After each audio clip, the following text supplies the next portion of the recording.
देश संविधान और बाबा साहब भीमराव अंबेडकर को लेकर दिए गए अपने बयान पर केंद्रीय बिजली मंत्री और पूर्व मुख्यमंत्री मनोहर लाल खट्टर ने सफाई दी है।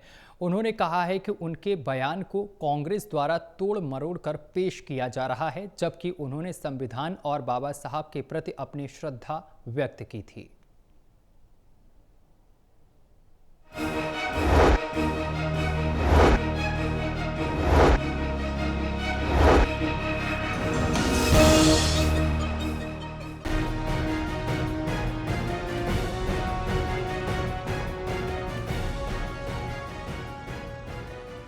रोहतक में प्रेस वार्ता के दौरान मनोहर लाल खट्टर से जब संविधान और बाबा साहब भीमराव अंबेडकर को लेकर उनके बयान पर सवाल किया गया तो उन्होंने कहा कि विपक्ष अनावश्यक विवाद खड़ा कर रहा है। उन्होंने कहा, आपने मेरा बयान सुना होगा, उसमें कोई गलत बात नहीं थी, लेकिन विपक्ष उसमें मीन मेक निकाल रहा है। देखिए, आपने ज़रूर उसको सुना होगा। मैंने कोई उसमें गलत बात नहीं की है, लेकिन विपक्ष के लोग जो होते हैं उसमें न कोई मीन फेंक निकालते रहते हैं। बाबा साहब अम्बेडकर हमारे बहुत ही आदरणीय महापुरुष हैं और संविधान जो है वास्तव में तो निर्माता के रूप में बाबा साहब अम्बेडकर ही हैं। बाबा साहब अम्बेडकर के बिना संविधान का तो कोई प्रश्न ही पैदा नहीं होता।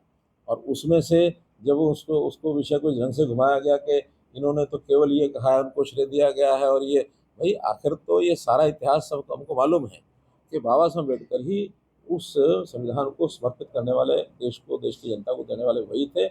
वही हमारे हमेशा सब हम जानते हैं कि देश के संविधान के निर्माता बाबा साहब अम्बेडकर हैं। इसको जोड़ तोड़ मरोड़ कर करके इसको मेरे बयान को अगर डाला जाता है तो ये बिल्कुल उचित नहीं है और इसको देश की जनता बिल्कुल बर्दाश्त भी नहीं करेगी। मनोहर लाल खट्टर ने कांग्रेस पर संविधान की खिल्ली उड़ाने का आरोप लगाया। उन्होंने कहा कि बीजेपी ने हमेशा संविधान के प्रति श्रद्धा रखी है और उसी के तहत देश चलाया है। पूर्व केंद्रीय मंत्री चौधरी बीरेंद्र सिंह के बीजेपी गूंगों की फौज वाले बयान पर भी मनोहर लाल ने पलटवार किया। उन्होंने कहा कि कांग्रेस की संस्कृति ही अराजकता और अनुशासनहीनता की रही है। ऐसा उनकी संस्कृति में लड़ाई जो है उससे प्रमुख होती है। मंच पर चढ़ेंगे तो मंच तोड़ देंगे, एक को बोलने नहीं देंगे, 10 और बोलेंगे और किसी की बात किसी को समझ में आएगी नहीं।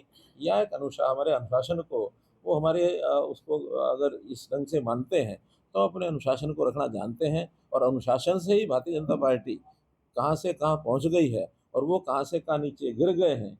इसी प्रकार की बातों का व्याख्यान अपने वो लड़ाई झगड़ों में और अनुशासनहीनता को करते रहेंगे तो जो आज बचा हुआ वो भी खत्म हो जाएगा। चंडीगढ़ दौरे के दौरान केंद्रीय मंत्री ने आईपीएस वाई पूरन कुमार के परिजनों से मुलाकात की और कहा कि ये एक दुखद घटना है। उन्होंने कहा कि बीजेपी सरकार भ्रष्टाचार के खिलाफ जीरो टॉलरेंस नीति पर काम कर रही है। वहीं सुपर सीएम और नायब सैनी डमी जैसे सवालों पर उन्होंने दो टूक कहा कि पार्टी में किसी की दखलंदाजी नहीं है और मुख्यमंत्री नायब सिंह सैनी खुद फैसले लेते हैं।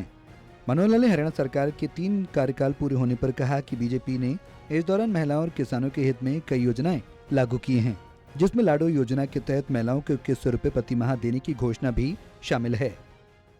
सरकार जो चल रही है हमारी, लगातार तीसरी बार सरकार बनाई है हरियाणा की जनता ने और पहले दो कार्यकाल तक मुझे अवसर मिला मुख्यमंत्री बनने का। हमारे नए मुख्यमंत्री श्री नायब सिंह सैनी बहुत ही अच्छे प्रकार से और समाज के हित में लोक कल्याणकारी योजनाएं, नई नई योजनाएं ला रहे हैं।